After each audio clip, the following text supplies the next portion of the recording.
Are you ready to hear a controversial take on a wildly popular fantasy novel?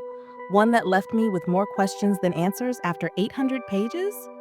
Because if so, you've come to the right place. Welcome back, book lovers. Today we're diving into House of Earth and Blood by Sarah J. Maas, the first book in the Crescent City series. This book won the Goodreads Choice Award for readers' favorite fantasy in 2020. And while I know a lot of people adore it, I have to be honest. I gave it a 2 out of 5 stars, and that's really only for the very last page of the book.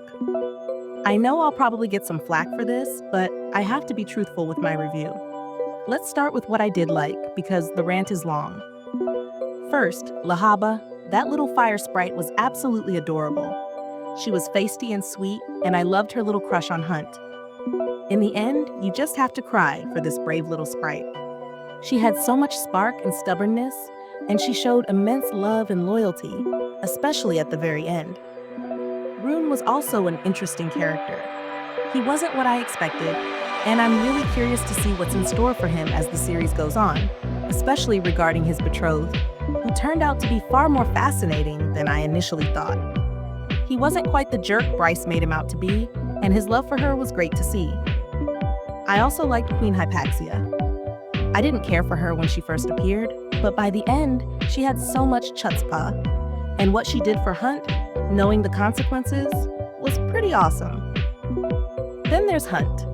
He's a bit of a mixed bag for me. I liked his strength and how he changed over the course of the book, but I didn't like his attitude all the time. The relationship between him and Bryce felt incredibly forced at first. It was still a bit stilted by the end, but not as bad as in the beginning.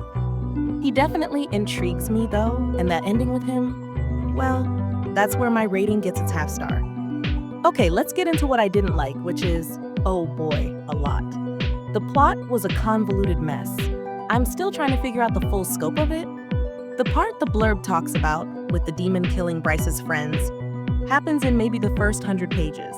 We have Bryce, the half-fae with no magic, somehow catching up to and fighting a demon that took down a powerful angel.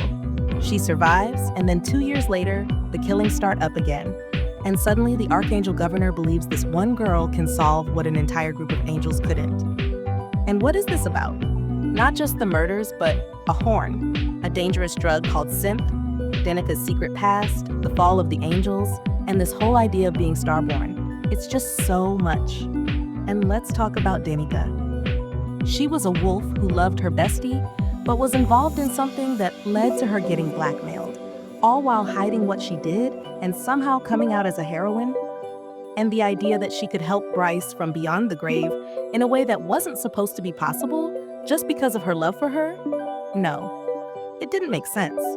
And how could Bryce, who supposedly knew Danica like the back of her hand, not have a clue what she was up to? I'm not buying it. And the prophecies? Were they really needed? They just added to the messiness of the book for me. And finally, Bryce, just no.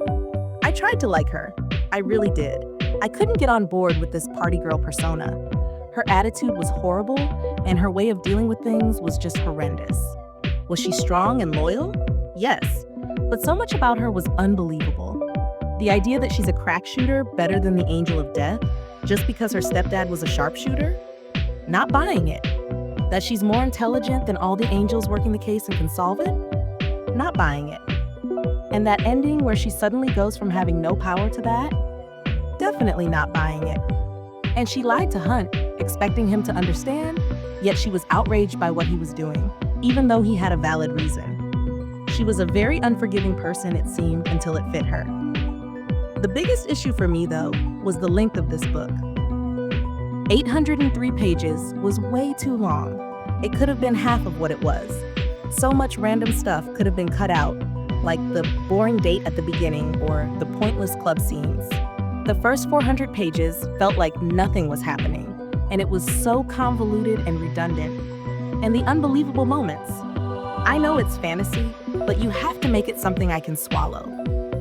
That the Archangel of the city, with his entire arsenal of angels, believes that this one girl can solve the murders with the help of a fallen angel? That a girl with no power can hold off all those demons with just a sword and 2 guns?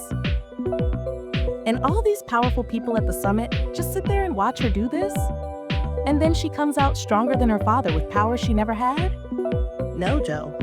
No. That's asking me to swallow a lot that just doesn't make a lick of sense. But what's driving me batty is that at the end, she finally grabbed my attention with that teaser about Hunt and his past. Can I say I liked this book? It was there, and I can never get that time back. It could have been so much shorter and still gotten its point across, whatever that point was. So, have you read House of Earth and Blood? Are you in love with it? Or did you, like me, feel it was a bit of a hot mess? I'm ready for the flack, so let me know your thoughts in the comments below. Don't forget to like this video and subscribe to Hello Book Lovers for more book reviews, even the controversial ones. Until next time, happy reading.